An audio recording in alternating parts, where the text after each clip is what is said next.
to present today is implementation of Autoencoder-based neural network for real-time ray tracing. Content is as follows. First is what is ray tracing. Second, proposed neural network. Last is experiment results. First is what is ray tracing. Ray tracing is a graphic technique for producing highly realistic computer graphics. Trace the light coming from the light source to reproduce the effect of creating a realistic light effects.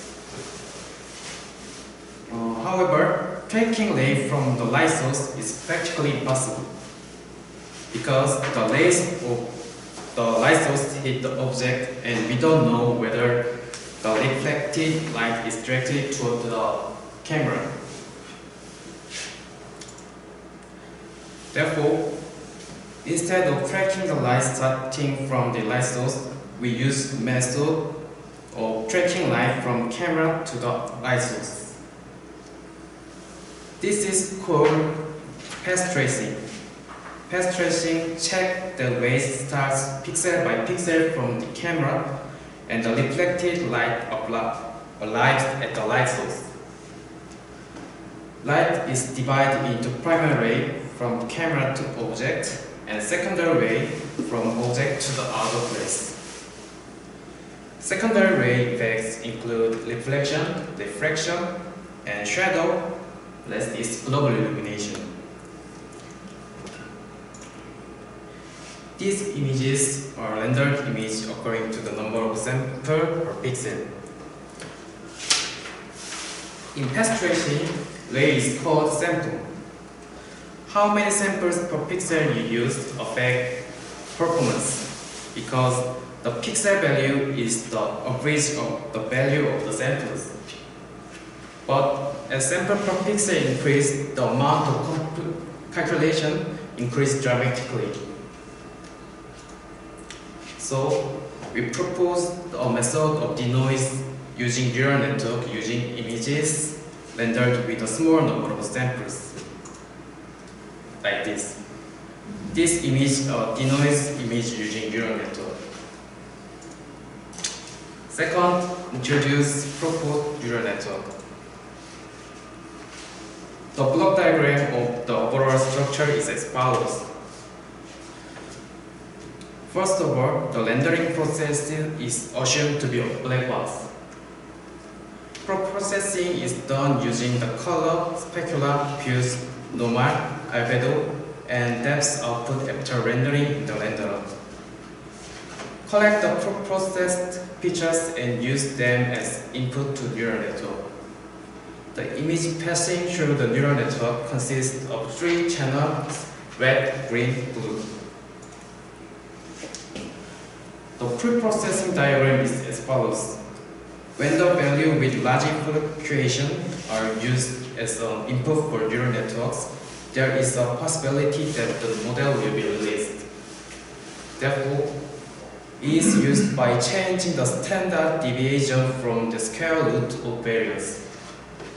In addition, in order to detect the noise candidates and edges, the gradient of pixel value are computed. Gradient is performed once in the x direction and once in the y direction.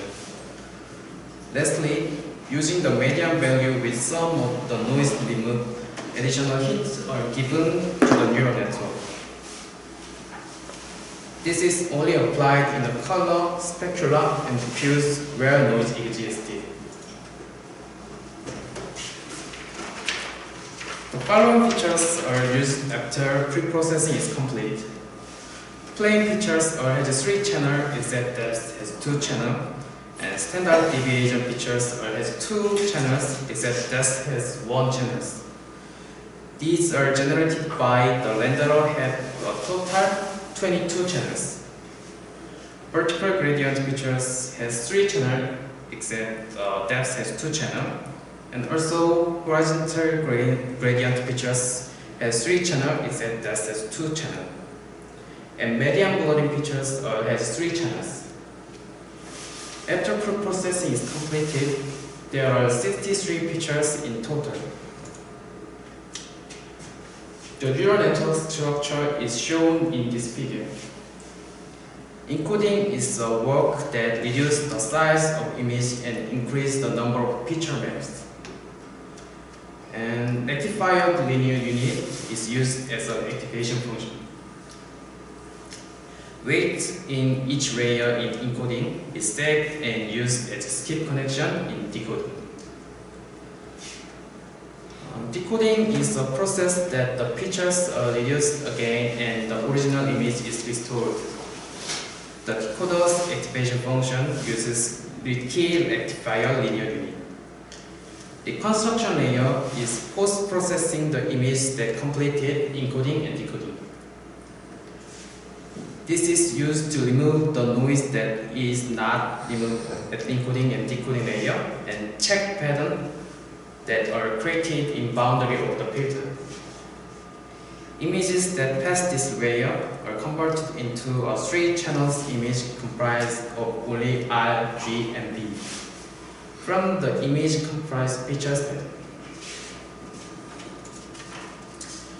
Last is experimental results. First is rendering time test. On the left is an image created with 64 samples per pixel, which takes 20 seconds. It has some noise. On the right is an image created with about 8,000 samples per pixel, which takes about 1 hour and 20 minutes. Rendering time is about 240 times difference. Even with a dedicated chip for ray tracing rather than a CPU environment, the 8000 SPP is not suitable for real-time processing. Second is inference time test. The inference time of the neural network using one-by-one convolution and the neural network without one-by-one convolution was published based on a total of 63 images. It takes 193 milliseconds when not using one-by-one convolution and 153 milliseconds when using one-by-one convolution. Processing time was decreased by 30%. Third is image quality test.